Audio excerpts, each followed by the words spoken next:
viewers, halo friend.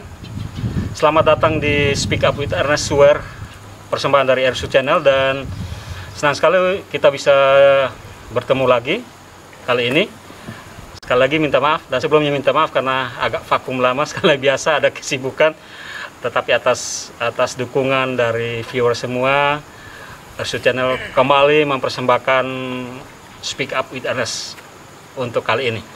Dan tamu kita untuk kali ini adalah seorang muda, fresh graduate, baru tamat dari pendidikan tinggi, spesialis kedokteran hewan.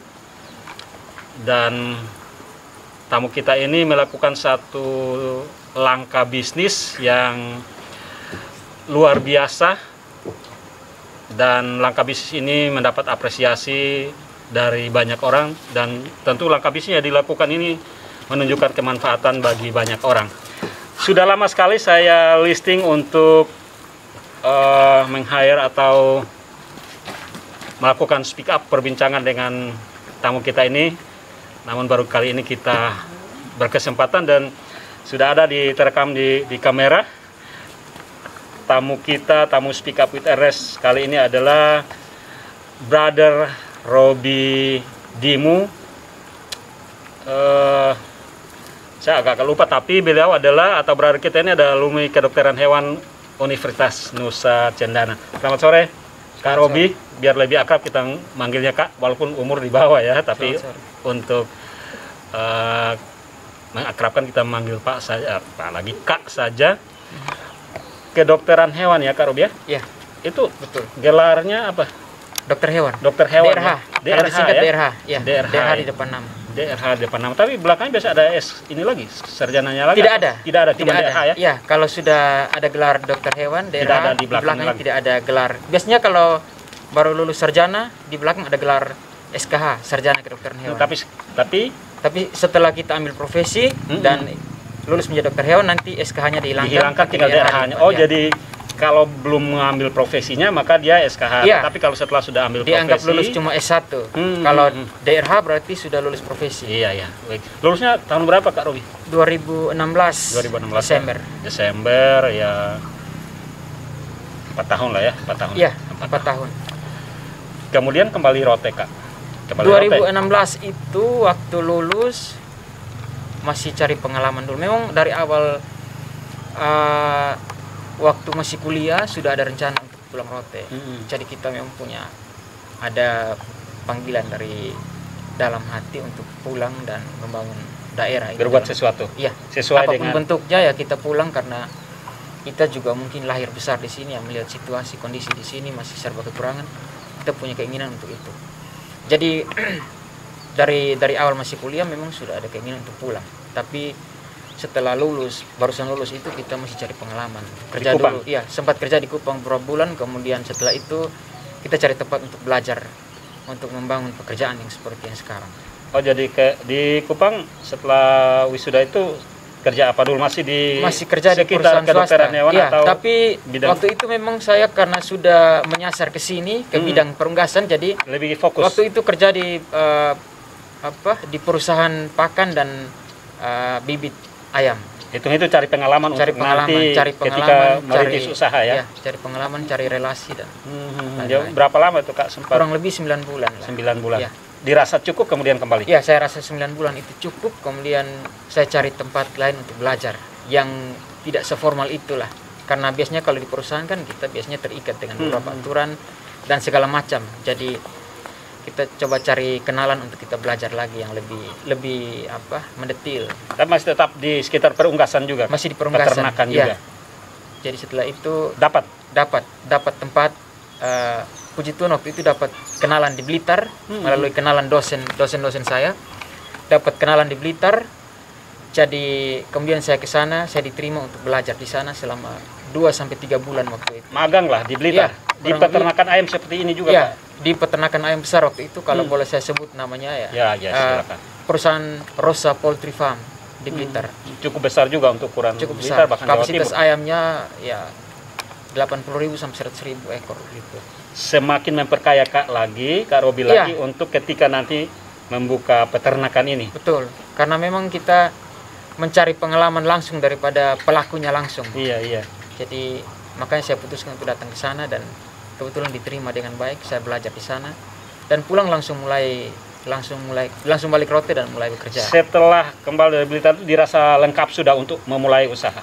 Masalah lengkap mungkin belum Pengalaman lengkap. lah, dari aspek pengalaman. Dari aspek pengalaman masih sangat minim, bahkan kalau mau saya bilang sama sekali nol waktu itu. Tapi memang karena kita percaya bahwa kita sudah belajar dan kita punya mentor, ya, kita cukup percaya diri untuk kerja. Lalu kemudian kembali Rote itu persisnya kapan Kak Robi? Kembali Rote sekitar Oktober 2018. 2018. Waktu itu langsung mulai kerja. Mempersiapkan apa dulu yang dipersiapkan, rumah-rumahnya? Iya, waktu itu malah yang kita bangun duluan pagar. Pagar ya, Iya. pengamanan. Untuk pengamanan. Itu yang di belakang toko Iya, itu. Itu yang pinggir jalan. kandang pembesaran itu. Ha, ha. Di situ kita bangun pagar, baru bangun kandangnya. Setelah itu kita bangun kandangnya. Baru setelah itu beres baru kita bangun yang kandang produksi. Karena produksi yang sekarang yang ini. tadi kita Iya. ambil gambarnya. Yang ini kandang Jadi yang kandang sana itu kandang apa Kak? Itu kandang pembesaran atau kalau istilah di ayam petelur namanya kandang pulet. Jadi kandang dari umur 0 hari sampai biasanya 13 sampai 15 minggu. Di situ. Nanti di situ baru kita pindah ke Setelah kandang siap produksi baru dialihkan ke Iya. sini. Kurang lebih 1 bulan, 1 sampai 1,5 bulan sebelum produksi kita pindah ke kandang produksi. Jadi memang dua kandang ini bulat dan produksi sudah dipersiapkan Iya, sudah bersamaan saya persiapkan bersamaan. Lebih dulu kandang pulet. Pulet ya. Jadi duluan ayam baru kita proses untuk kandang produksi. Pertama itu mulai dengan running dengan berapa ekor Kak yang di kandang pulet itu? Waktu itu 2.700 ekor. 2.700 ya? Saya ingat persisnya 2.700 ekor. 1 bulan lebih ada di sana, baru dipindah. Kurang lebih 3 bulan. Oh, 3 bulan. 3 bulan setengah, harusnya 3 bulan rencananya, tapi karena ada beberapa keterlambatan akhirnya 3 bulan setengah.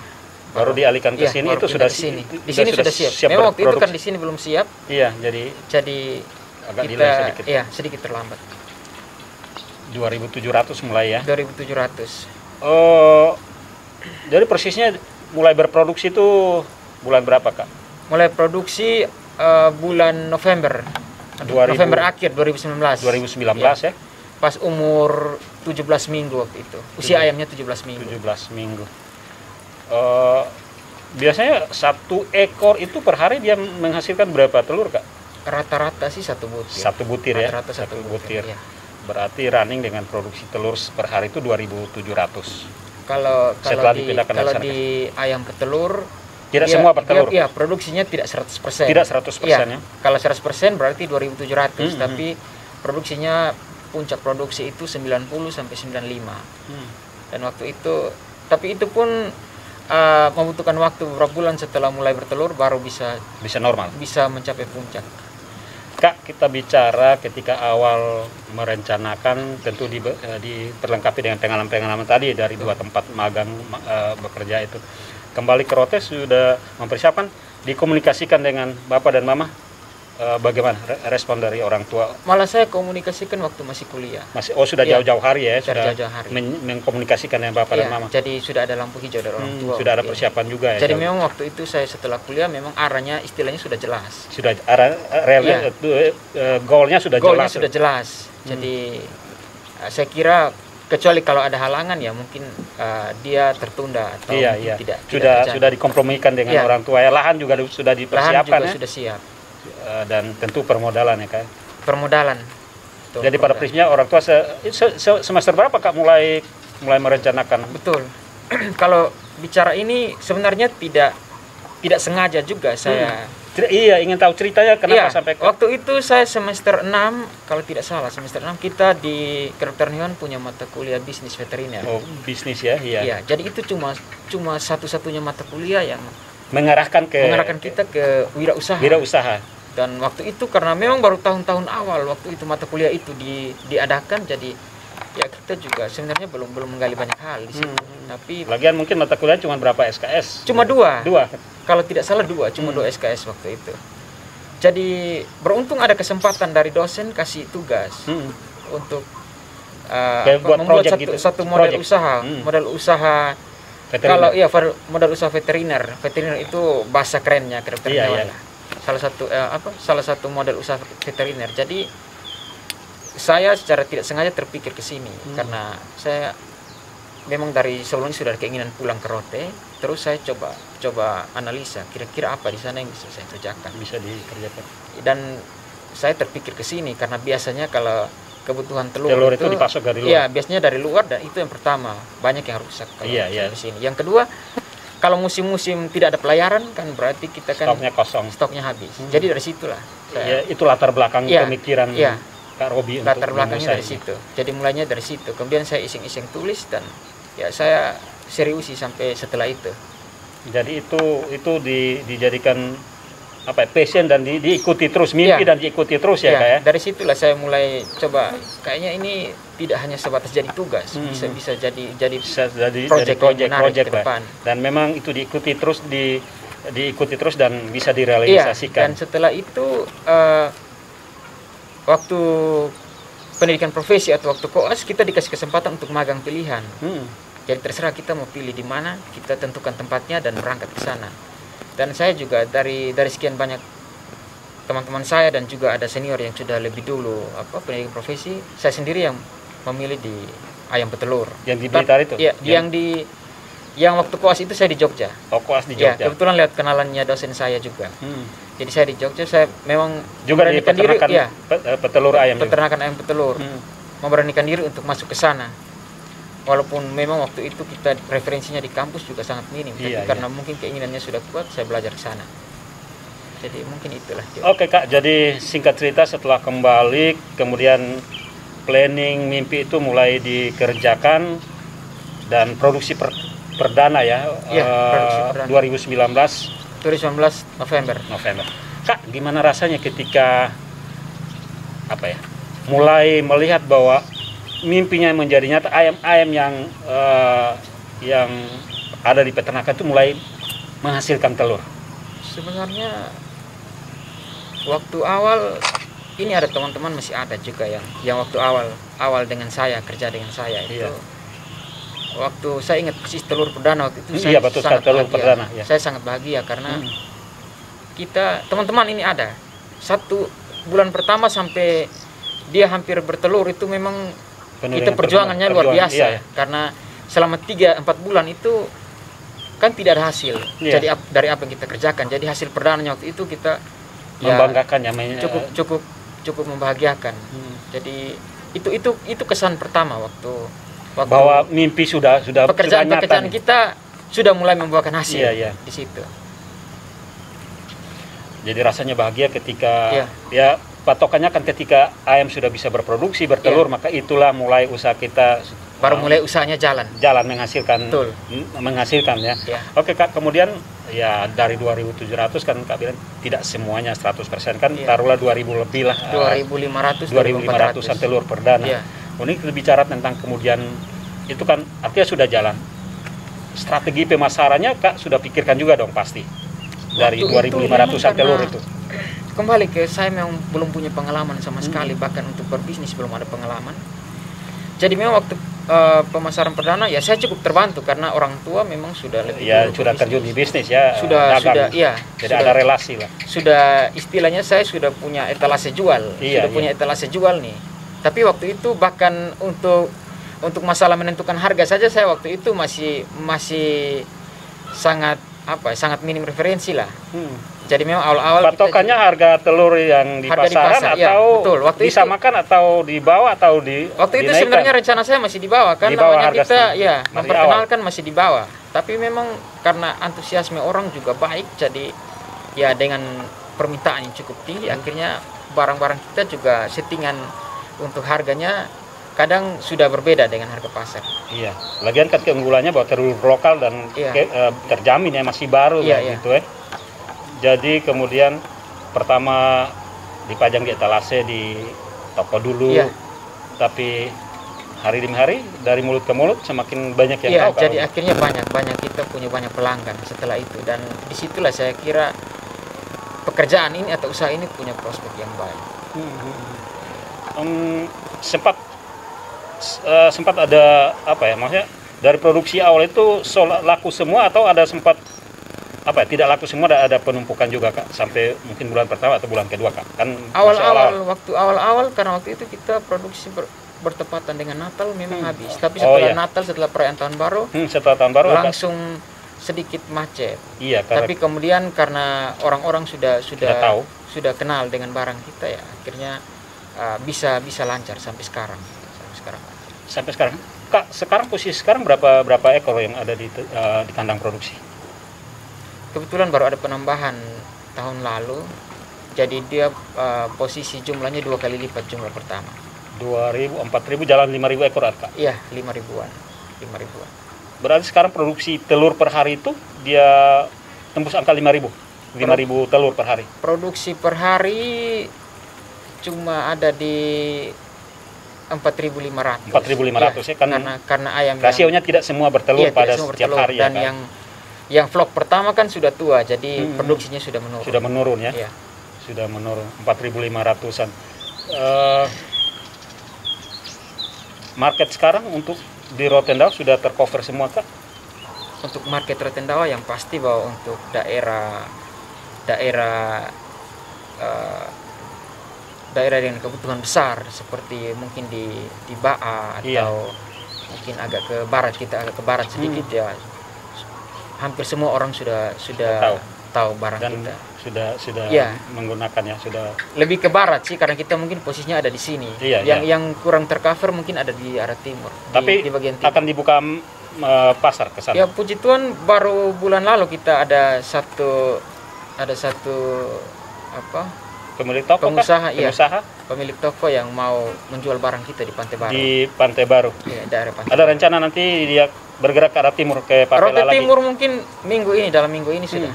Ada expand ke sana. Ada cari mitra lokal di sana. Saya cari mitra teman-teman di sana dan Roti Timur mungkin minggu ini. Minggu ini ya sudah dapat. Saya buka mitra bisnis. Ya. Kak, kalau tidak salah di Baa depan rumah sakit sudah semacam ada tokonya juga, ada outletnya untuk. Betul, jadi itu depo milik kita sendiri. Depo ya. Depo telur milik kita sendiri. Untuk melayani Kota Baa dan sekitar. Iya, ada keinginan kita untuk melayani permintaan telur di dalam kota. Karena selama ini juga saya lihat permintaannya memang paling banyak dari pangsa pasarnya cukup besar dari Baa. Iya, Baa. Iya. Jadi ada keinginan untuk langsung jual di sana biar pelanggan mendekatkan jarak kita dengan pelanggan. Itu sudah sejak kapan dibuka yang depo di Baa itu Kak, depan rumah sakit? Baru 1 bulan, satu bulan. Jalan bagus Kak. Dan lancar. Iya, respon dari pembeli juga. Iya. Lancar, bagus. Tiap hari Kak dipasok atau berapa hari sekali baru ditambah pasokannya ke sana? Ke depo. Depo setiap hari. Setiap hari. Dan habis semua juga. Iya. Barangnya habis semua. Kak, ke arah barat ke Nemrala bagaimana? Itu kan daerah pariwisata, kebutuhannya di sana. Betul, memang ada rencana untuk ada depo di sana, tapi sejauh ini juga sudah ada mitra di sana. Mitra secara tidak langsung ya. Ada mitra di sana yang sudah jual. Sudah melayani. Iya. Sudah ada mitra di sana yang sudah jual barang kita. Sudah jalan dari awal memang sudah ada. Jadi sejauh ini memang untuk melayani kebutuhan Nemrala sudah ada. Ada. Praktis bahwa seluruh rote sudah terjangkau ya Kak ya? Ya, boleh dibilang untuk Rotendao ya orang-orang sudah banyak yang terlayani. Kak, mimpi Kak ke depan yang paling jauh dari bisnis ini apa untuk Rotendao, untuk skop Rotendao? Mimpi saya untuk Rotendao sebenarnya waktu usaha ini mulai berkembang, saya sudah bermimpi kalau bisa semua kebutuhan telur di sini dilayani oleh pengusaha lokal. Untuk oleh kebutuhan lokal dipenuhi oleh stok lokal, oleh produksi lokal lah. Karena memang keuntungannya banyak. Yang pertama bahwa kita punya barang yang bagus. Iya, kualitasnya bagus. Barang yang berumur 1 hari kita bisa konsumsi. Iya. Kalau kita kirim dari luar ya pasti kita tidak tahu sudah berapa lama umurnya di perjalanan ya. Sudah lama. Terus yang kedua bahwa kita dengan adanya unit produksi begitu kan kita bisa mempekerjakan orang lain. Lapangan Kak, berapa tenaga kerja lokal yang Kak serap di usaha peternakan peteluran? Sekarang baru 4 ya? Baru 4. Tapi pasti ke depan kalau memang kalau yang berkembang ya pasti ada tambah akan lagi. bertambah. Ya Kak, dan atas mimpi Kak itu Kak optimis bisa tercapai. Artinya melihat dari perjalanan yang ada dari Kalau- 2019 sampai 2021. Iya, kalau melihat antusiasme konsumen, saya cukup optimis. Saya cukup optimis. Kak, satu isu yang memang itu di skala nasional, apa yang Pak Jokowi katakan bahwa mencintai produk lokal.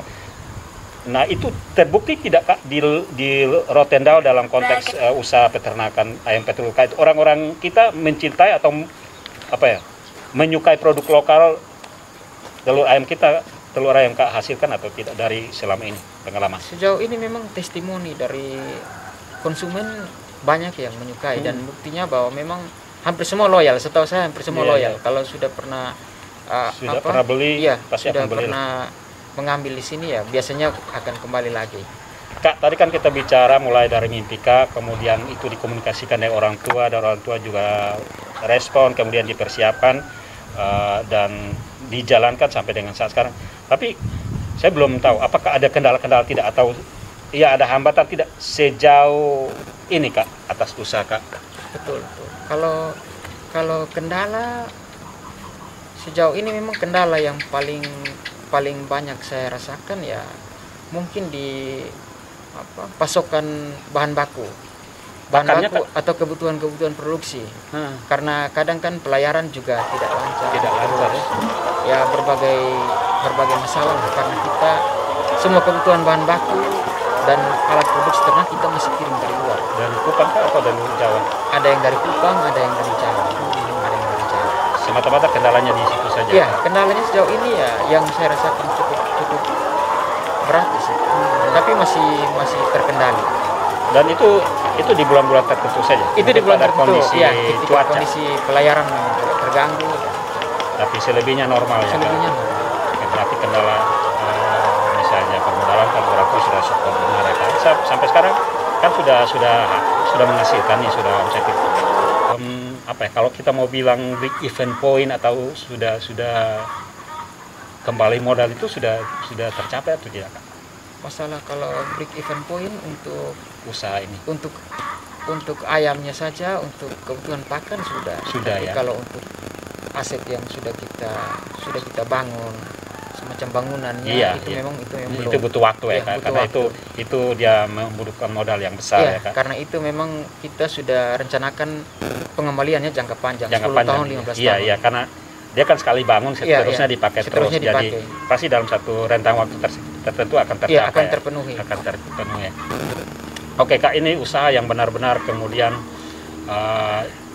inspiratif sekali. Kak merasakan atau tidak dari apa yang Kak kerjakan ini mendapat banyak apresiasi dan pengakuan dari masyarakat Rotendao bahwa seorang muda yang kemudian membuka satu usaha yang benar-benar menyentuh kebutuhan masyarakat. Kalau masalah semacam testimoni dari customer lah atau dari siapa saja. Apresiasi dari banyak kalangan saya. Atau mungkin ada yang juga sudah meliput seperti apa yang kita lakukan. Kalau meliput memang belum. Tapi sudah banyak yang istilahnya secara tidak langsung yang memberi apresiasi dari berbagai kalangan dari pemerintah, dari teman-teman pengusaha juga, terus dari masyarakat, apalagi dari masyarakat kan customer dari teman-teman sendiri dan dari banyak kalangan. Hampir semua memang responnya, tanggapannya positif. Hampir tidak ada tanggapan yang. Dan atas semua respon itu bagaimana perasaan Kak sebagai orang yang memulai usaha ini? Ya, saya kira jadi motivasi untuk Kak lebih berbuat. Saya bersyukur karena ternyata dampaknya yang terjadi lebih besar daripada yang saya kira. Duga sebelumnya. Jadi ternyata apa yang kita kerjakan ini mendapat respon yang sangat baik. Modal Kak dalam memulai usaha ini apa? Apakah modal material atau hal yang lain yang ada pada Kalau modal material atau semua orang bisa punya materi yang banyak, tapi tidak semua orang bisa mengerjakan hal ini. Iya. Karena mengkonversi modal itu menjadi sebuah usaha. Iya. Karena memang buktinya ada di sekitar kita banyak yang punya modal, materi yang besar, tapi memang belum bisa memanfaatkan modal itu untuk mengerjakan sesuatu. Artinya untuk bekerja mandiri memang belum bisa dimulai. Jadi saya kira modal pertama kita memang punya niat, punya tekad, niat dan memang punya perencanaan yang baik. Kita bisa membaca kebutuhan ataupun apa ada masalah di masyarakat. Kita kalau bisa mengetahui itu, kita bisa mengerjakan sebuah pekerjaan yang memang kemudian akhirnya menjadi solusi. Kalau usaha peternakan ayam petelur seperti ini kayak apa ya, kayak kendala, maksudnya teknisnya apa dalam perawatan kah, atau mungkin sewaktu mungkin mereka bisa terkena penyakit atau apa? Yang paling saya takutkan itu risikonya karena makhluk hidup. Kita bekerja dengan makhluk hidup, jadi risiko paling besar kalau ada penyakit, wabah atau sakit. Ya, ada wabah, penyakit, kemudian itu risiko paling besar. Itu bisa fatal, tapi puji Tuhan sejauh ini tidak, belum Kak? Puji Tuhan sejauh ini tidak ada, dan kita berharap supaya tidak. Dan Kak selalu backup selalu untuk kesehatan aset karena ini. Karena kebetulan latar belakang pendidikan saya memang dokter hewan, jadi kita sudah jalankan fungsi pencegahan lah. Seperti itu. Kak, kan tidak semua sekalipun alumni kedokteran hewan, tidak semua punya passion atau kemudian mengambil langkah berusaha atau merintis bisnis seperti ini. Dan itu pun seperti story-nya Kak, itu kan hanya dipicu dari satu mata kuliah yang tadi Kak bilang tadi, memang kemudian dikonversikan dengan tekad Kak untuk berbuat sesuatu bagi daerah ini, dan kemudian jadilah usaha peternakan ayam petelur sampai sekarang ini ya Kak.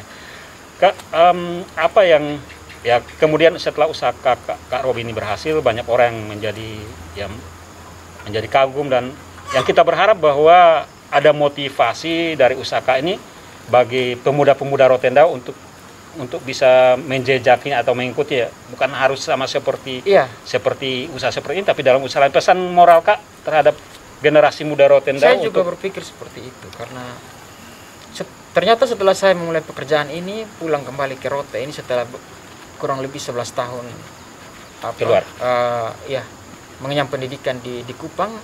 Ternyata setelah kita mulai pekerjaan ini, banyak hal yang bisa kita kerjakan sebenarnya di Rote untuk pekerjaan mandiri. Peluang itu ada ya. Banyak hal, dan saya juga sudah punya perencanaan untuk mungkin ada ekspansi di bidang lain, karena memang peluangnya bagus. Iya.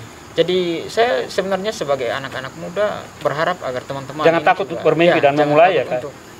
Ya, kuncinya itu kita temukan kebutuhan masyarakat apa. Jadi kita cari solusi untuk kebutuhan dan permasalahan itu. Saya kira kalau itu terjadi, ya beberapa anak muda bisa mengerjakan itu. Saya kira ekonomi di Rotendao ini cukup terangkat lah. Kak sadar atau tidak, Kak percaya atau tidak bahwa usaha Kak ini bisa menjadi motivasi, menjadi patron atau contoh bagi satu atau dua saja anak muda Rotendao? Ada yang pernah mungkin sharing dengan Kak, atau mungkin magang ke sini, cerita-cerita trik bisnis dan kalau lain? Masalah termotivasi untuk mengerjakan sesuatu pekerjaan yang seperti ini sudah banyak. Ya? Sudah banyak, baik itu dari yang berlatar belakang pendidikan peternakan maupun yang non peternakan, dari pengusaha juga, dan kebanyakan baru sekedar bertanya-tanya, menanyakan mungkin persiapannya atau secara umum kebutuhannya apa itu baru ditanya. Ada yang sering konsul ke Kak, ada yang sering sering juga. Konsul, ya. Dan kepada mereka itu apa yang Kak tanamkan kepada motivasi kepada mereka? Kan sudah pengalaman nih, sudah memulai dan sudah merasakan. Saya hanya bilang kalau memang mau mengerjakan ini, ayam petelur ini memang rumit. Artinya untuk persiapan teknisnya banyak. Jadi kita tidak bisa sekedar melihat orang mengerjakan ini lalu kita punya keinginan dan kita kerja. Paling tidak kita memulai dengan persiapan. Pengetahuan teknis kita harus punya. Iya, karena bagaimanapun juga kita sudah bekerja, kan pasti kita dituntut untuk mengerjakannya secara sendiri. Kita tidak mungkin terus dibimbing atau dipegang oleh orang lain.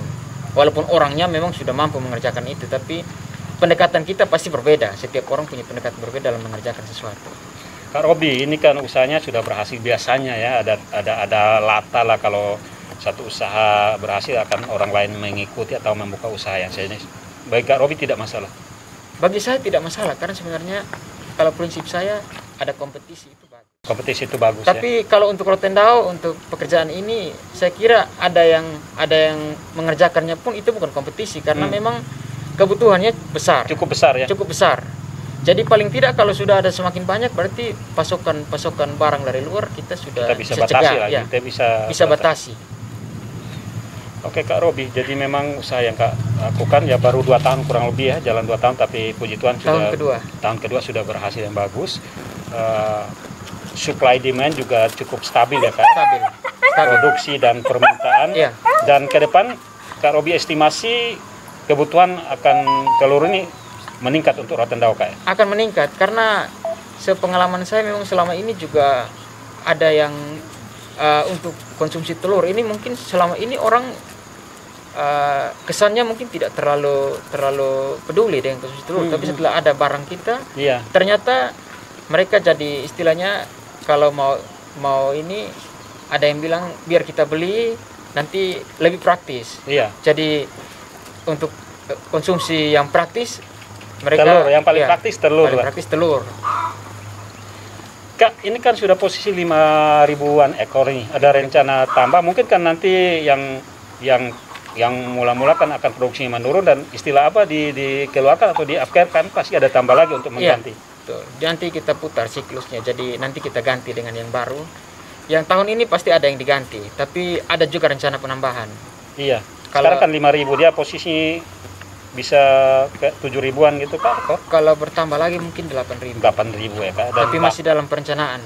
Oh iya Kak, ini ayam-ayamnya didatangkan dari Kupang atau dari luar Kupang Kak? Kalau ayam ditetaskan di Jawa. Oh di Jawa. Ya, tapi sampai Kupang sudah dalam bentuk anak. Kita beli via orang yang ada di Kupang. Jadi sampai Kupang itu sudah umur sekian ya Kak? Sampai di Kupang ayam umur 1 hari, ayam yang baru ditetaskan malamnya langsung diberangkatkan. Kemudian dari Kupang ke Rote pada posisi mereka sudah umur berapa? Langsung kan? Nanti ayam dari Kupang langsung ke Rote. Berarti butuh waktu banyak untuk pembesaran untuk mereka besar di kandang yang boleh. Jadi ayam umur 1 hari sudah bisa masuk di kandang kita di Rote. Kandang yang malamnya ditetaskan di Jawa, sorenya sudah bisa ada di sini. Dan dia butuh waktu 17 minggu untuk bisa berproduksi 17-18 minggu sudah bisa. Kalau ayamnya normal 17-18 minggu sudah berproduksi. Kak, posisi sekarang kan bulan-bulan Maret ini, gambaran tentang kebutuhan pasar atau omset gimana Pak? Kalau masih stabil atau agak sedikit menurun karena kondisi dan lain-lain? Biasanya kalau awal-awal tahun omsetnya cukup tarikan pasar tidak sebaik akhir tahun atau malah pertengahan tahun. Tapi telurnya tidak lama. Tapi tetap tidak berpengaruh banyak pada penjualan kita. Maka Kak Robi jadi tetap optimis ke depannya bahwa usaha peternakan ayam petelur yang Kak Robi jalankan ini akan tetap running well dan akan memenuhi kebutuhan masyarakat. Dan ya kalau bisa juga ada teman-teman yang mungkin bisa membantu untuk kita sama-sama mengerjakan ini, kita bisa saling bersinergi lah. Iya, pada prinsipnya Kak Robi selalu siap kalaupun ada yang teman-teman yang ingin berusaha di sejenis atau lain tetapi bisa sharing pengalaman ya. Kak, pengalaman. Apresiasi dari pemerintah kan ini sangat membantu sekali nih kebutuhan Rotendao. Pemerintah sudah memberikan semacam apresiasi atau penghargaan kepada Kak atau paling tidak memberikan provisiat lah kepada Kak Robi atas usaha ini Kak. Karena kalau secara langsung dari atas nama pemerintah belum ada. Belum ya. Tapi dari orang per orang dari pribadinya yang saya dengar ada seperti itu ya. Walaupun tidak secara langsung, ada yang langsung, ada juga yang tidak secara langsung, tapi dari pemerintah atas nama pribadi saya sudah ada respon baik lah untuk. Kak, ada yang ada iseng-iseng atau apa misalnya ke istilahnya jelos atau mengata-ngatain yang agak negatif begitu atas usaha ini, pernah Kak Robi dengar atau tidak? Untuk pekerjaan ini sejauh ini saya jujur saya belum pernah. Belum ada orang yang mengomentari negatif lah ya Kak. Belum pernah dengar. Jadi memang betul-betul seperti yang saya bilang di awal tadi bahwa memang penerimaan apresiasi dari masyarakat dari orang-orang memang jauh di luar ekspektasi saya. Karena memang benar-benar memenuhi akan kebutuhan masyarakat. Rotendao akan telur satu hal yang baik itu adalah telurnya kita dapatkan lokal, produksi lokal masih baru, kita tidak perlu sanksi lagi karena memang dari kandangnya langsung. Dan harga juga kompetitif. Kita dukung dan Kak Robi optimis bahwa ke depan masih terus berkembang dan memenuhi akan kebutuhan telur masyarakat Rotendao. Dan optimis bahwa kita akan mencukupi kebutuhan lokal Rotendao, dan artinya bahwa kebutuhan dari luar Rote bisa kita batasi, Kak Robi. Mimpi saya seperti itu.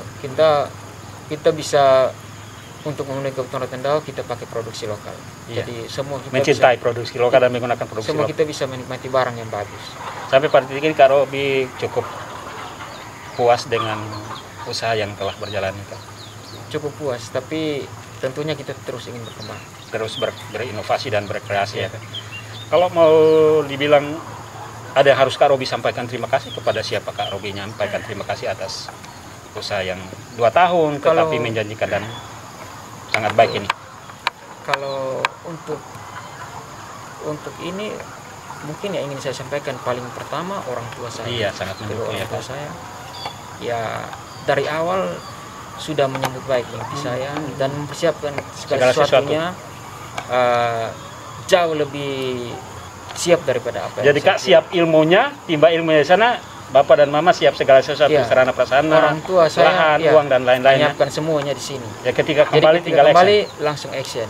Itu mungkin terima kasih saya yang pertama. Iya, Kemudian yang kedua, keluarga besar semua mendukung untuk pekerjaan ini, dan terlebih di dalamnya ada adik-adik saya semua di sini yang membantu saya untuk mengerjakan ini, karena mau bagaimanapun saya bekerjakan Kalau tanpa didukung oleh adik-adik atau bantuan adik-adik saya, tidak mungkin kan iya, Kak Robi sendirian. iya.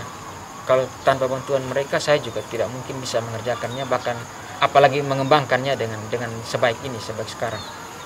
Terus yang berikut ya untuk semua masyarakat, Capaian ini, ya, untuk semua masyarakat saya mungkin menyampaikan terima kasih karena sudah mempercayakan kebutuhan telurnya kepada kami. Walaupun memang belum semua, tapi saya merasa bahwa sudah sangat banyak. Sudah 70% mungkin masyarakat Rote menggunakan telur kayak, artinya sudah terlayani. Untuk data realnya agak sulit, Iya. tapi saya merasa bahwa di banyak tempat sudah. Artinya hampir menjangkau semua pelosok Rote. Paling tidak hampir menjangkau semua pelosok Ke Rote. selatan, ke timur, ke barat, Iya. apalagi. Dan yang paling terakhir mungkin saya berterima kasih kepada pemerintah, karena sejauh ini memang pemerintah walaupun secara tidak langsung tapi sangat mendukung pekerjaan saya untuk pemerintah Rotendao. Dan paling utama tentu kepada Tuhan, Kak Robi, yang Tuhan memberikan. ya. Itu kadang-kadang tidak perlu kita sebutkan karena itu sudah pasti. Itu di dalam hati, dan itu sudah pasti. Sudah pasti kalau Kak Robi bisa sampai saat sekarang, berarti usaha ini dari nol, tentunya itu semua karena yang mampunya Tuhan yang di atas. Ya. Kak Robi, terima kasih untuk bincang-bincang. Kita berharap bahwa perbincangan ini bisa menjadi sesuatu yang inspiratif sekali bagi banyak orang di luar sana, bagi para pemuda untuk bisa memulai segala sesuatu dengan tentu rasa percaya diri dan persiapannya. Satu pesan terakhir Kak Robi kepada para pemuda atau siapa saja, semacam tips lah untuk memulai segala sesuatu sederhananya seperti apa yang Kak Robi mau pesankan supaya bisa memulai dan bisa berjalan sampai sekarang seperti yang Kak Robi lakukan. Saya kira yang perlu kita persiapkan itu memang tidak banyak tapi cukup sulit. Karena paling pertama yang perlu kita persiapkan mental ya. Mental, kalau mental kita bukan mental pekerja, iya, memang sulit. Itu yang paling pertama, mental. Kemudian percaya diri, rasa percaya diri. Setelah kita memulai, kita percaya bahwa pekerjaan kita berhasil. Itu modal utama, ya, percaya diri itu yang yang berikutnya mungkin ketekunan. Iya, jadi ketika kita kerja, ya pekerjaan kita di sini, kita fokus di sini, dan semuanya akan berjalan dengan baik. Oke, terima kasih tipsnya Kak Robi.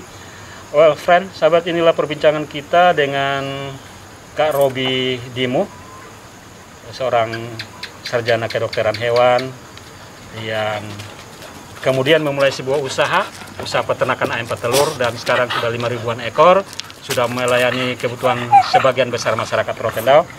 Dan tentu ini sangat baik sekali, jadi satu motivasi untuk kita semua untuk memulai usaha apapun, asal dengan ketekunan, dengan mental, maka semuanya berhasil. Terima kasih Kak Robi untuk perbincangannya.